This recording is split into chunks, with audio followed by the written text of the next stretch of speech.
Bien, hermanos, ¿cómo están a todos? Dios les bendiga a cada uno de ustedes.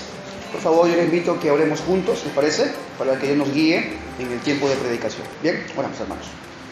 Amado Señor, te agradecemos por la gracia que has concedido a esta congregación. Te ruego también ahora que des gracia para el tiempo de la predicación de tu palabra. Suplas la carencia de este predicador. Hayas tú concedido la capacitación espiritual para que haya trazado bien la escritura, y también concede a mi hermano la capacidad dada por el Espíritu Santo para retener la enseñanza, para juzgar la enseñanza, y si él y ella encuentran que es conforme a la Escritura, tendrá que aplicarlo para una vida piadosa. Señor, también nos unimos a la oración de mis hermanos por la vida de nuestro amado consiervo, Pastor Ricardo Novecía. Señor, ayúdale en su recuperación para que prontamente esté en medio de su congregación. Te lo pido esto en el nombre de Jesús. Amén. Bien, hermanos, creo que cometí un error al enviarle el pasaje, pero tranquilos que vamos igual a desmenuzarlo. Era 2 del 1 al 10, ¿no? Creo que ya me he equivocado, le he puesto al 10, muchas gracias, mi hermano. Pero no hay problema, vamos a igual a tocarlo, ¿bien? Hermanos, lo que vamos a hacer ahora en este pasaje, lo que suelo hacer es ver el contexto de esta carta, primera de Pedro, el contexto inmediato, y luego ver el desarrollo de la doctrina expresada por el apóstol Pedro, finalmente la aplicación práctica de lo que habla el apóstol Pedro. Bien, ese va a ser mi cuerpo hoy de enseñanza. Hablando con el pastor, me comentaba acerca de una enseñanza que sea muy importante para el inicio de toda congregación. Hermanos, y yo considero que no hay cosa más importante que la comunión entre creyentes. Comunión con Dios, comunión con los creyentes, ¿no? La Biblia nos habla de que el que no ama a su hermano no ha conocido a quién, a Dios. Amar a nuestros hermanos, la comunión con el creyente es radicalmente importante para la vida de toda congregación. Este año, el otro y siempre, cada vez que esté de pie en la iglesia.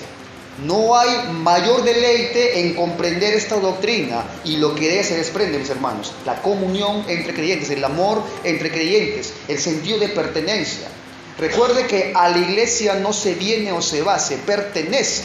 Y eso se entiende únicamente cuando comprendemos el vínculo que tenemos con tu hermano, el vínculo que hay entre creyentes. ¿Ok?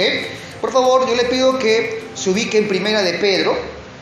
Es de ese pasaje del 1:22 hasta el 2, versículo 10, que vamos a tratar el día de hoy. Permítame entonces, primero hermano, para hacer el contexto de esta carta, para poder tener un mayor panorama general.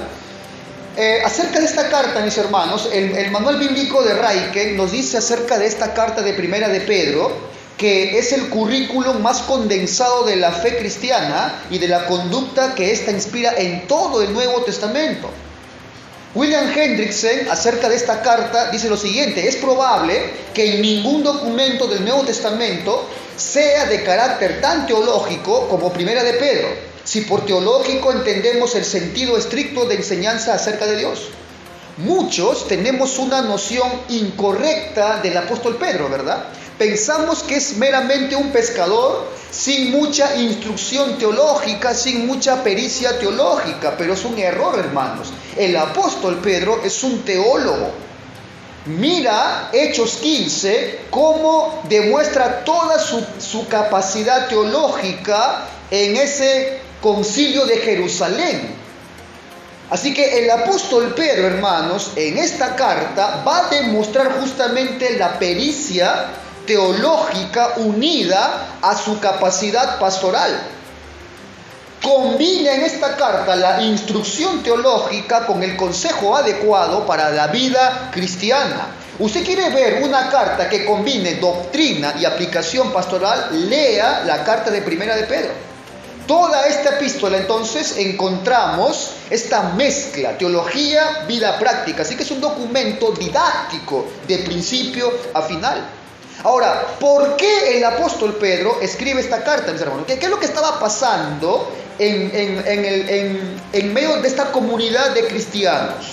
El apóstol Pedro tiene que escribirles para animarles, Estaban pasando una situación muy difícil estos creyentes. Hay un tema que está entretejido en la estructura misma de toda esta carta, que es el sufrimiento.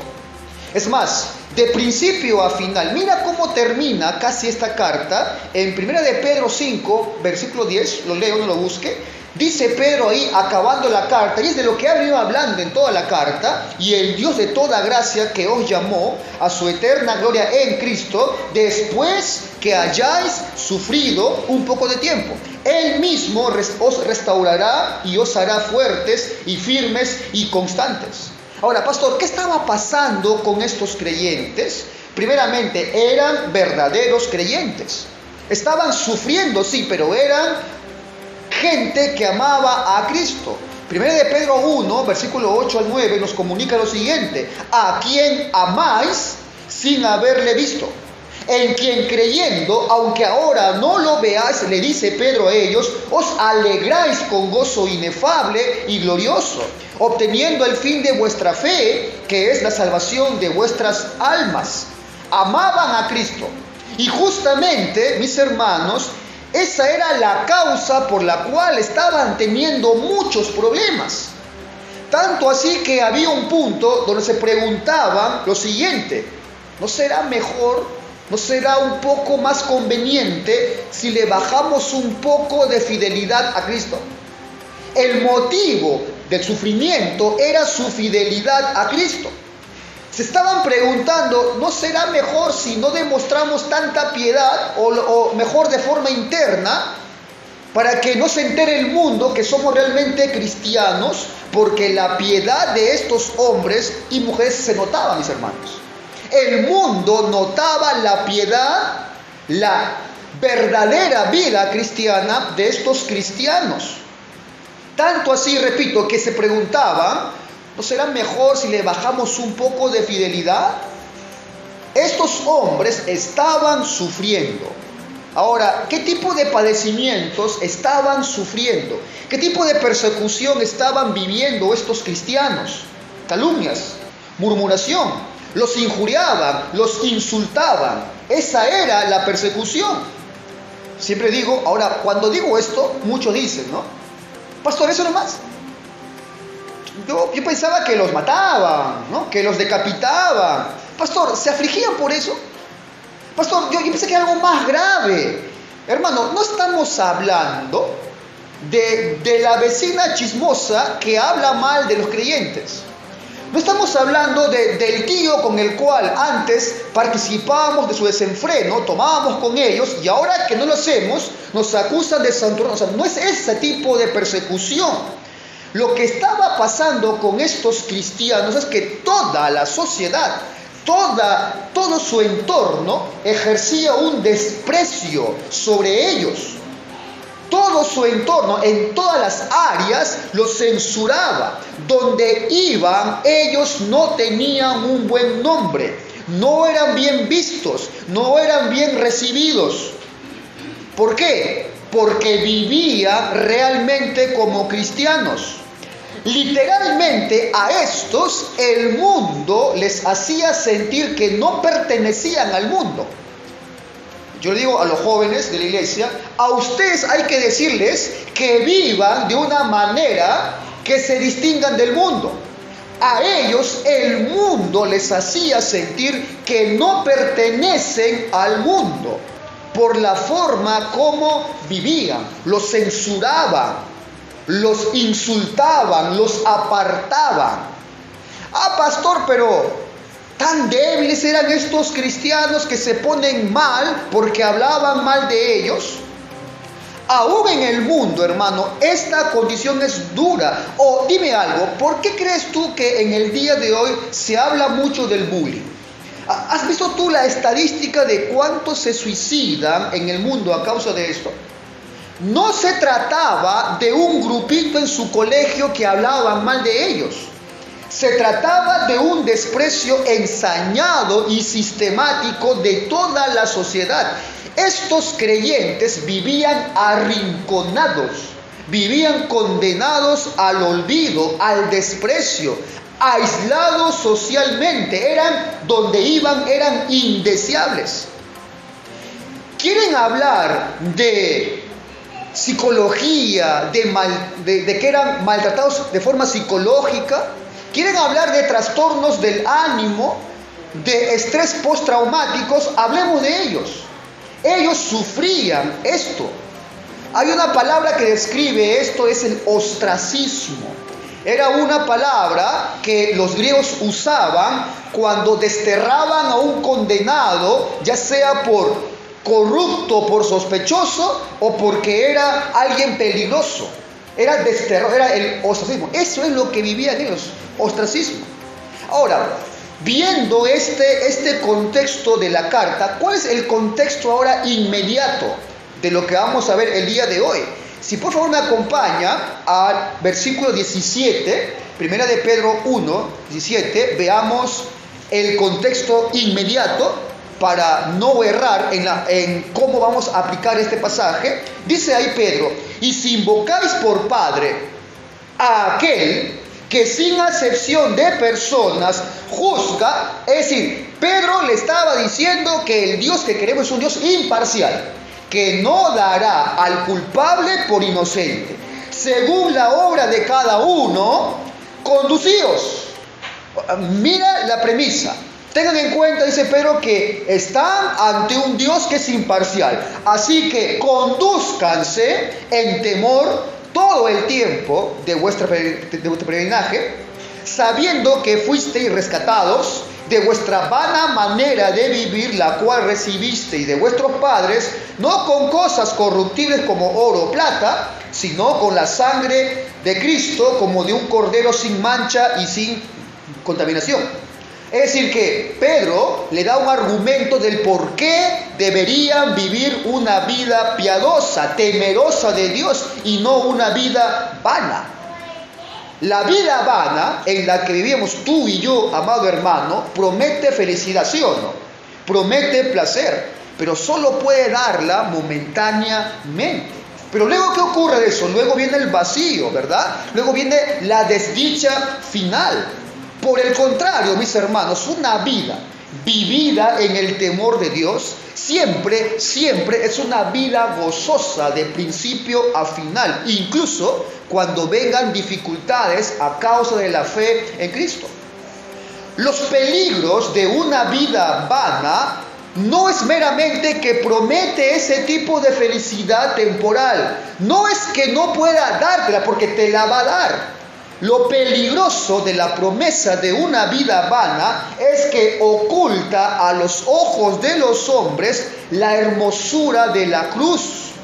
Le oculta al hombre el juicio final, a la cual todos estaremos ahí.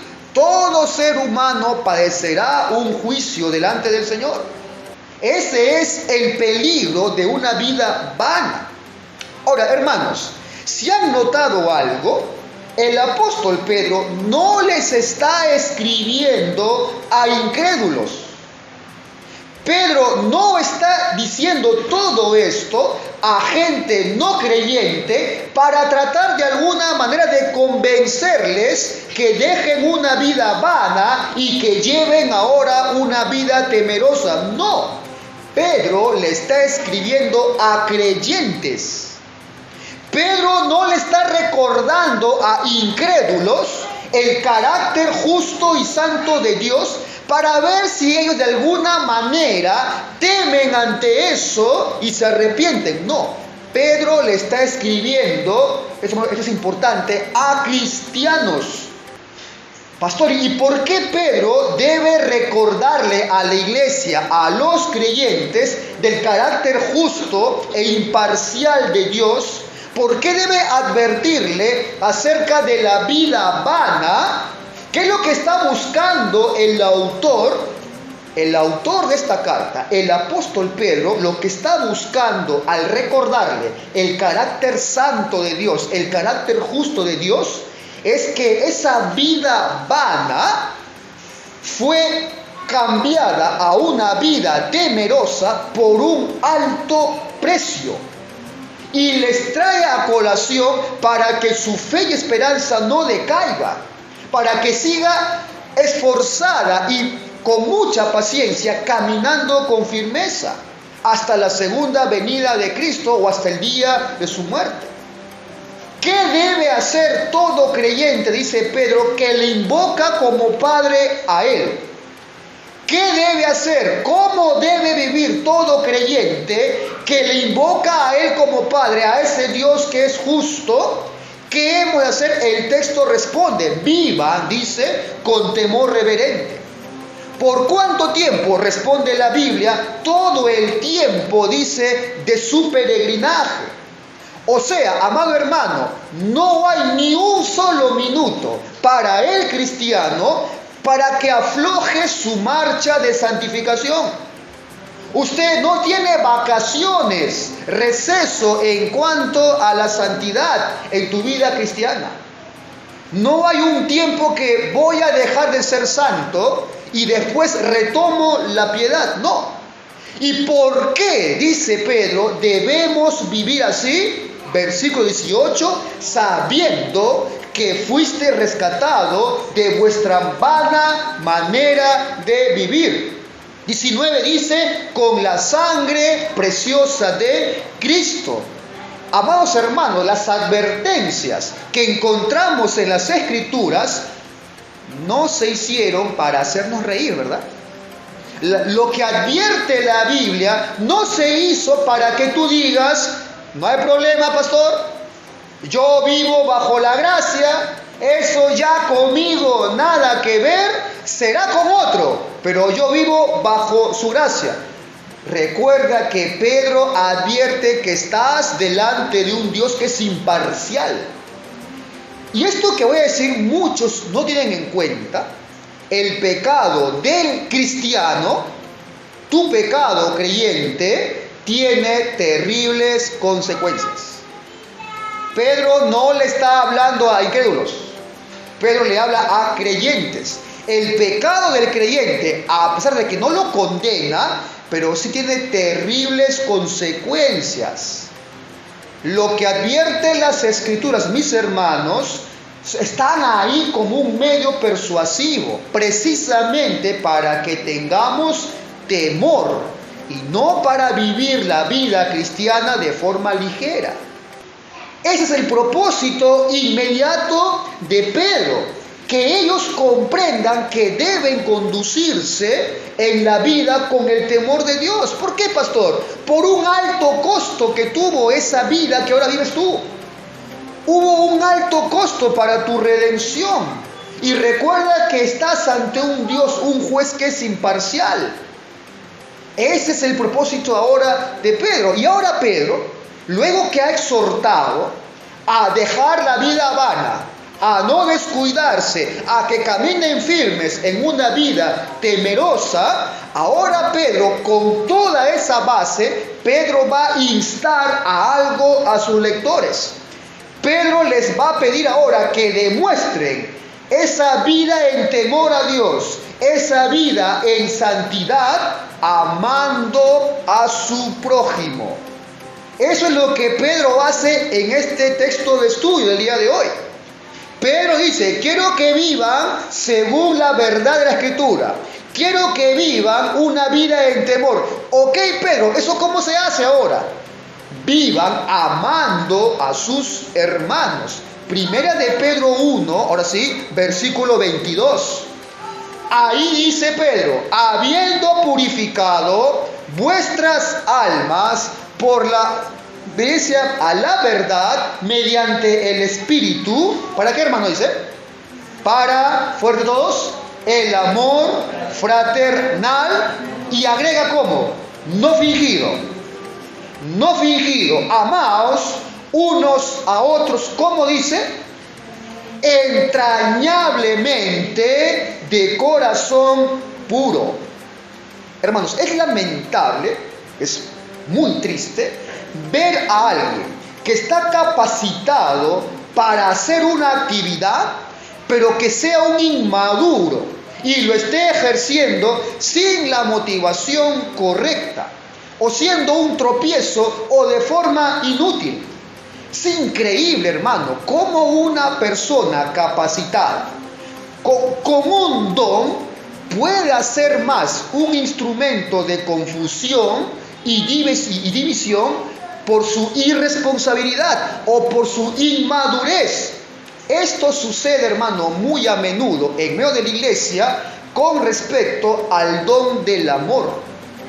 Pocos son los cristianos que tienen una idea clara de lo que es el amor bíblico, siendo aún cristianos. Pregúntale a un joven en la iglesia, hablo por los míos, pregúntale a un joven o tres, pregúntale qué es el amor bíblico, seguro que van a repetir como loros. Sí, pastor, 1 Corintios 13, ¿no? El amor es sufrido, ¿no? El amor es benigno, no tiene envidia. ¿Sabe realmente el contexto de ese pasaje? ¿Sabe realmente que Pablo ahí no define el amor? ¿Pero qué es el amor bíblico? La mayoría, cuando hablamos de amor, pensamos en el amor en términos, ¿no?, de sentimientos, de amistad, de romance, de deseo, ¿no? Es más, hoy en día está en el punto que se desconoce que cuando alguien le dice a otra persona te amo, le está diciendo me amo a ti, pero te deseo a ti. Ese es el concepto que tienen muchos de amor. Por ejemplo, hoy en día todos que tienen tele y escuchan y ven, saben de la coyuntura, que donde reina la sedición, reina el caos, reina la revolución en este país. No hablamos de Medio Oriente, en este país está reinando ahora la revolución. Se usan propagandas de Facebook, ¿verdad? Cadenas en redes, en televisión. Hay intimidación de ciertas partes políticas, están afectando el bienestar social. Hay un marco sombrío de incredulidad y tristemente aún los que dicen ser cristianos participando de esto, olvidando dos cosas. Uno, que han sido capacitados, si es creyente, ha sido capacitado con el amor de Dios. Es guiado en el amor de Dios para que piensen y actúen bíblicamente, no fanáticamente, no con revanchismo, no por un rescate de ideales, no con orgullo u oportunismo. Eso no es el amor bíblico. Y segundo, olvidan cuál es la misión de la iglesia. Olvidan para qué está llamada la iglesia. Si usted es un creyente unido a este cuerpo local, acá hay una iglesia del Señor. ¿Cuál es la misión de la iglesia? No es la transformación cultural de tu entorno. No es la implantación de un gobierno terrenal, ni de derecha ni de izquierda. Es proclamar la palabra de Dios a toda criatura. Como dice el apóstol Pablo, ser columna y baluarte de la verdad. Es velar por la purificación y la santidad de los que el Señor añade a esta congregación. En ambos casos, mi hermano, el origen es el mismo. Desconocen qué es el amor bíblico. Hoy no es raro encontrar creyentes subversivos apoyando la anarquía, que me declaro en rebeldía, asusando a otros a la anarquía, a la rebelión. Eso es no conocer lo que significa el amor bíblico. Y eso, hermano, ¿sabe dónde empieza? No en tu congregación. Eso empieza en la crianza de los padres y las madres.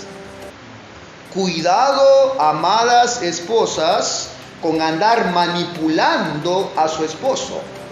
En especial con la vida sexual, me refiero. Cuidado, esposos, en manipular a sus esposas, en especial varones, con el tema económico, haciendo sentir culpable a sus esposas por no asumir su responsabilidad. ¿Sabes por qué? Porque eso aprenden los niños y luego aplican eso en su contexto. El apóstol Pedro les va a advertir, les va a exhortar a un aspecto de la santidad del creyente. ¿Cuál, pastor? El amor unos a otros. Y apela a una razón poderosa. ¿Cuál? Que ya han sido capacitados. Recuerde, estaban sufriendo. Y alguien dirá, bueno, pastor, pero ¿qué necesidad entonces de que Pedro les exhorte a que se amen unos a otros, a estos creyentes que estaban sufriendo? ¿Por qué lo hace Pedro, el autor inspirado? Mis hermanos, es en momentos de dificultad, en momentos duros, donde nos sentimos más propensos a mirar con sospecha el uno a otro, ¿sí o no? Es en momentos difíciles donde comenzamos a ver todo con sospecha, donde estamos más proclives a maquinar lo que el otro pueda pensar de mí, aunque no lo pensó, o lo que pueda decir de mí, aunque no lo dijo. Es en momentos duros donde actuamos con egoísmo. Ahora, no sabemos en qué medida y en qué grado esto podría haberse dado en estos creyentes que estaban siendo perseguidos, pero lo cierto es que el apóstol Pedro les llama a algo, a vivir en un amor ferviente entre cristianos. Y eso, hermano, es el mismo amor a la que la Escritura nos llama el día de hoy a ti y a mí. El amor bíblico para con nuestros hermanos, para con nuestros cónyuges, para con nuestra comunidad. Y este amor del que el apóstol Pedro está hablando hoy es solamente característico en aquellos que han pasado por la gracia de Dios de una vida vana a una vida temerosa a Dios. El llamado de Pedro no es a aquel amor sentimental o superficial, es a un amor ferviente. Es ese amor, hermano, del cual tú y yo estamos obligados como cristianos. El amor bíblico es imposible vivirlo para el hombre natural. Al menos, como dijo Pedro, haya sido purificado por obedecer a la verdad. Este tipo de amor no es para los no cristianos, es un llamado para los cristianos, habiendo purificado vuestras almas por la verdad obedecida mediante, dice, pero el Espíritu, ¿para qué? Para el amor fraternal no fingido, amaos unos a otros de forma entrañable, de corazón puro. Estos creyentes habían obedecido a la verdad, o sea, habían obedecido al Evangelio. Se les predicó el Evangelio como a usted.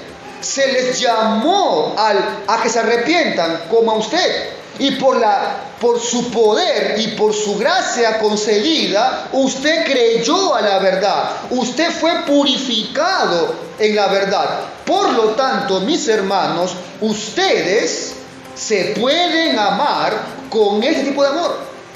Usted que ha creído al Evangelio, dice Pedro, purificados, a ellos les habla, pueden amarse con este amor ferviente. Un amor de carácter, ya no vivo yo, sino que ahora Cristo vive en mí. Por lo tanto, puedo amar a la manera de Cristo. Usted, mi hermano, está capacitado. La pregunta no es esto porque usted lo sabe. La pregunta es, ¿ha madurado usted esa idea? La pregunta es, ¿lo está haciendo de forma madura? ¿O es que aún tu forma de amar, amado hermano, es caprichosa, es selectiva, es oportunista, es condicional o es meramente sentimental? Esa es la pregunta, hermanos. ¿Estás madurando en la aplicación? ¿Estás capacitado? Sí, pero ¿estás aplicando de forma madura ese tipo de amor? Ahora, hermano, te digo algo, no existe ninguna excusa para amarnos como dice la Biblia. Bueno, hay una. La única excusa que existe para no amarnos, como dice la Biblia, es que seamos inconversos. Pero a los creyentes, a los que han obedecido a la verdad del Evangelio, no tienen excusa. Están capacitados y deberían estar amándose de esta manera. Esto, hermano, que dice Pedro, no es una sugerencia, es un mandato. El amor fraternal no fingido es un resultado del cambio moral que ha operado el Señor en todo verdadero cristiano, en el nuevo nacimiento. Es un pilar de toda verdadera casa de Dios. Es un pilar de la iglesia. Podemos y debemos amarnos unos a otros sin fingimientos, de forma entrañable, o como dice luego Pedro, sin hipocresía. Una vida entonces temerosa a Dios, que es distinta a una vida vana, es una vida en amor unos a otros. Cuando no estamos amándonos de esta manera, debe ser una causa por la cual debemos temer. ¿Por qué, pastor? Porque si la Escritura me manda a mí a amar y me dice que yo lo puedo hacer porque estoy capacitado y no lo estoy haciendo, o dos cosas, o no estoy teniendo una madurez en mi vida espiritual, o es que no soy creyente. Entonces, he ahí las únicas dos causas. Pero cuando no se está amando de esta forma, algo debe encenderse en medio de la iglesia. Ahora, no perdamos de vista, hermanos, que estos lectores a la cual Pedro les escribe estaban siendo perseguidos. Estaban viviendo un martirio, estaban siendo rechazados sistemáticamente de toda área social, estaban viviendo un ostracismo, eran insultados, eran calumniados, eran vejados. Ahora, hermano, piense esto, si estos creyentes estaban siendo aislados por toda la sociedad, ¿cuál se supone que sería el lugar, el único lugar donde ellos podrían ir a refugiarse de ese mundo hostil? ¿Cuál sería el único lugar? La iglesia. Amado hermano, si usted está viviendo realmente como creyente, es probable que sienta afinidad con lo que acá dice Pedro.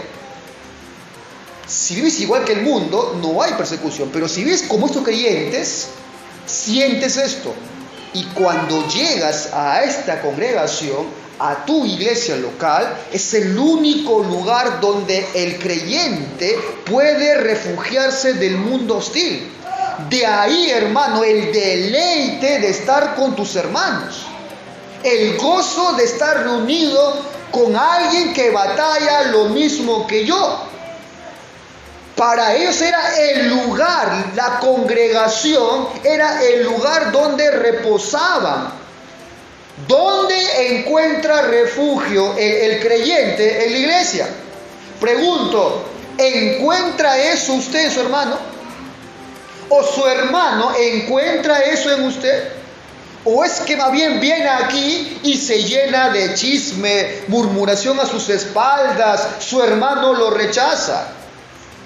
Si no lo haya un creyente aquí, hermanos, no estamos entonces practicando el amor bíblico. Y eso es una contradicción, es una tristeza, es una ofensa para Cristo. Pero si lo ha hallado, les preguntaré, entonces, ¿por qué faltas tanto? Si usted ha hallado ese refugio, sí, pastor, y aquí yo encuentro refugio, te preguntaré, ¿por qué falta tanto entonces? ¿Por qué se va apurado y no goza de la comunión con su hermano? Quiere, hermano, el Señor conceder a esta congregación el poder decir las palabras del apóstol Pablo. Pablo dice, cuando se dirige de Salónica, dice lo siguiente, lo leo yo, en la primera carta a Tesalónica 4, 9 y 10, mira lo que dice Pablo de esta iglesia. Quiera Dios concedernos a esta congregación y a la nuestra que podamos algún día decir esto como Pablo. Dice Pablo, pero acerca del amor fraternal, dice Pablo, no tenéis necesidad de que os escriba. ¿Por qué? Porque vosotros mismos habéis aprendido de Dios que os améis unos a otros, y también lo hacéis así con todos los hermanos que están por toda Macedonia, pero os rogamos, hermanos, que abundéis en ello más y más.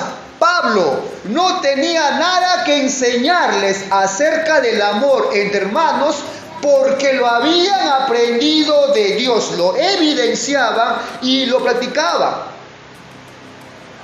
El apóstol Pedro ahora pasa a dar un fundamento más, pero indica que la causa por el cual estamos capacitados para ese tipo de amor es el nuevo nacimiento. Versículo 23, siendo renacidos no de simiente corruptible, sino de incorruptible, por la palabra de Dios que vive y permanece para siempre. ¿Cómo sabemos, hermanos? Entonces, ¿cómo sabe usted que alguien ha pasado de una vida vana a una vida temerosa? ¿Cómo sabemos eso, pastor? Que alguien pasó de muerte a vida porque amamos y ama a sus hermanos. ¿Cómo sabe usted que es un creyente nacido de nuevo? Porque ama a su hermano. ¿Cómo sabe usted que alguien que llega a tu iglesia y va a ser miembro de esta iglesia es un hermano en la fe verdadero? Porque amará a sus hermanos. Ahora, Pedro va a hacer un contraste entre el hombre y la palabra de Dios para darle fuerza a su argumento. Versículo 24 y 5. Porque toda carne, dice Pedro, es como hierba, y toda la gloria del hombre como flor de la hierba. La hierba se seca y la flor se cae, mas la palabra del Señor permanece para siempre, y esta es la palabra que por el Evangelio os ha sido anunciado. Pablo está comparando el hombre y su gloria con la hierba y la flor. O sea que es temporal, es frágil como la vida del ser humano. Bueno, si el hombre supiera realmente cuán rápido se irán sus días, si el hombre caería realmente en cuán vana es la vida y que un día cercano tendrá que darle cuenta a Dios, a ese Dios imparcial, a ese juez justo y santo, por lo que ha hecho en su vida, bueno, con toda seguridad el hombre saldría corriendo buscando misericordia. Pero no lo hace justamente porque dice la Biblia que el que no tiene es un hombre ciego, esclavo al pecado. Pero ¿qué de ti, mi hermano? ¿Qué de ti que has pasado de una vida vana a una vida en el temor de Dios? ¿Estás viviendo tus días de manera que se expresa este tipo de amor? Entonces, ¿qué es lo que debe hacer el creyente? Responde Pablo en el segundo capítulo, versículo 1 al 2. Dice Pablo ahí, ¿cómo debe actuar el creyente? Desechando pues toda malicia, todo engaño, hipocresía, envidias, detracciones, deseen como niños recién nacidos la leche espiritual no adulterada, para que por ella crezcáis para salvación.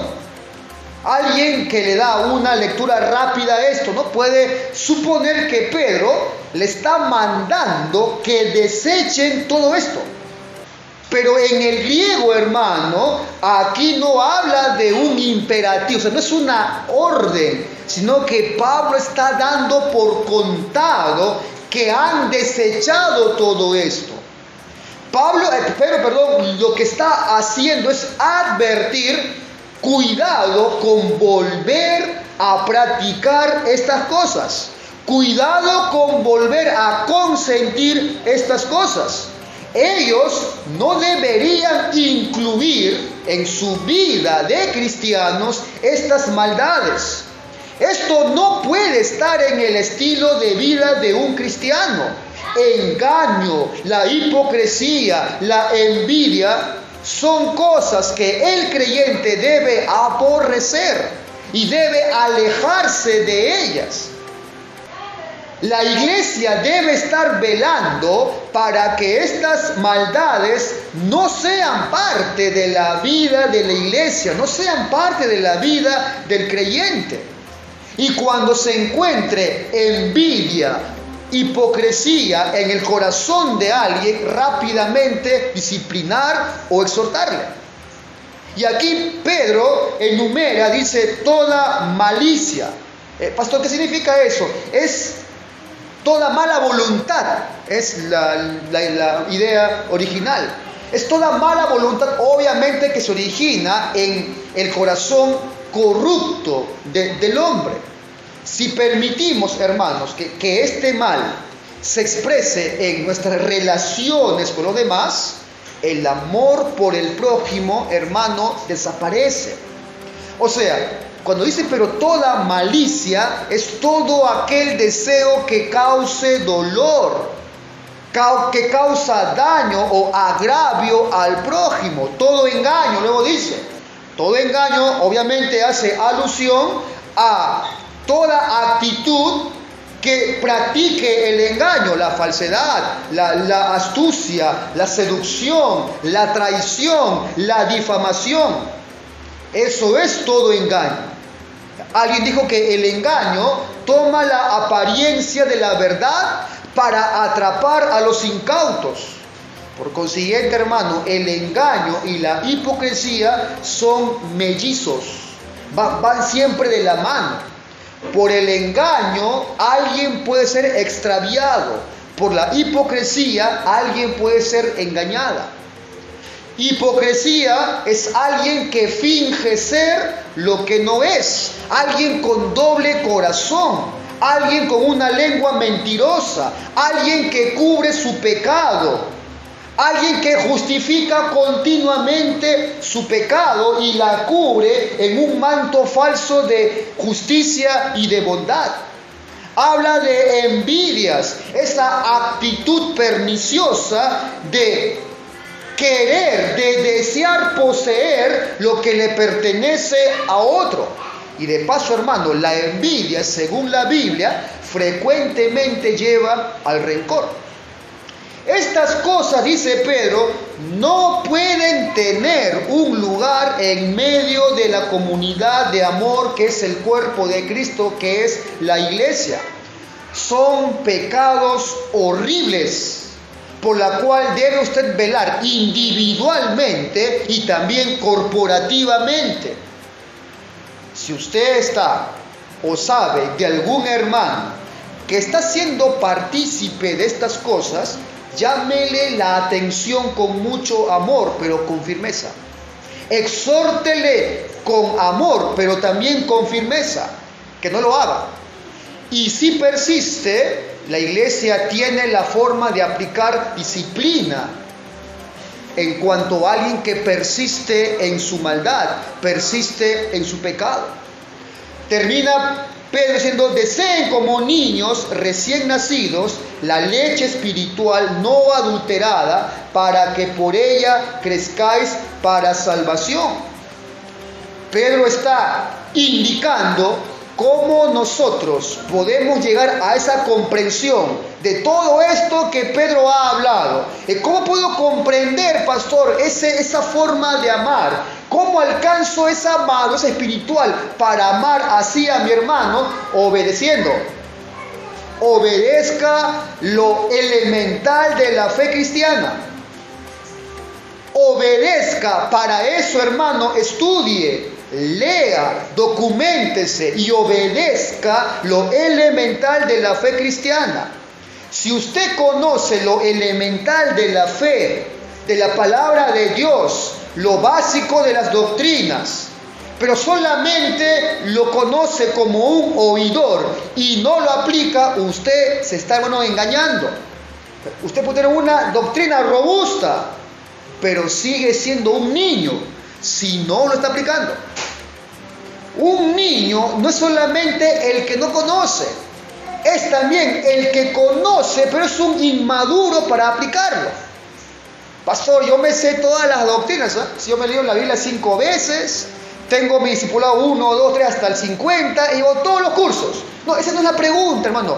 ¿Estás aplicándolo y se ve evidenciado en un amor entrañable, no fingido, de corazón puro?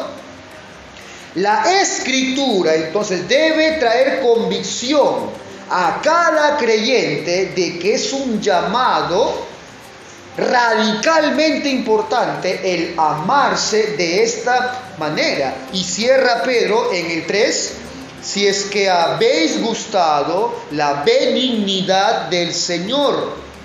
Hermanos, entonces vivamos nuestras vidas agradecidos porque hemos gustado de la bondad del Señor. Hemos sido rescatados de nuestra vana manera de vivir a una vida plena, a una vida ahora en temor. Dejemos a un lado todo conflicto, dejemos a un lado toda envidia y vivamos realmente, hermanos, en el temor del Señor, amando a sus hermanos con este tipo de amor, un amor ferviente. Es en la medida, mi hermano, que nos alimentamos de la palabra, de esta leche espiritual, que vamos a deleitarnos en la bondad de Dios. Y es en la medida que nos deleitamos en su bondad, que vamos a madurar en la aplicación del amor bíblico.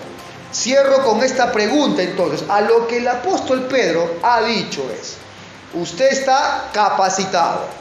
Usted está entrenado, conoce cómo amar de forma bíblica. Pero la pregunta ¿es usted un creyente maduro que está creciendo, como dice Pedro, y llevando a cabo la acción de amar fervientemente a su hermano? No me responda, eso queda para que usted lo vea en su casa, se examine, ora, y si no encuentra, pídele a Dios que le perdone esa maldad. Arrepiéntase, mi hermano, de eso y busque encaminarse en el amor bíblico. Bien, nos oramos, hermanos. Amado Señor, te agradezco por poder acudir a tu palabra en cuanto a este tema del amor entre creyentes. Sin duda, oh Señor, esto es un tema de suma importancia para la vida cristiana. Es un tema, Señor, que debería preocuparnos intensamente, al punto que debemos procurar estar viviendo de esta manera. Te ruego, Señor, que tú concedas a esta congregación ese tipo de amor. Que cada vez que nos encontremos podamos ser partícipes y ver de forma notoria este tipo de amor bíblico entrañable, de corazón puro, sin fingimiento. Señor, ayuda a esta congregación, a tu iglesia, a caminar en pos de la santidad, demostrando el amor entre creyentes. Te pido que tú les guardes, Señor, que tú les bendigas, que uses tu palabra para que ellos lo juzguen, la examinen y la apliquen. Te lo pido esto en el nombre de Jesús. Amén. Amén.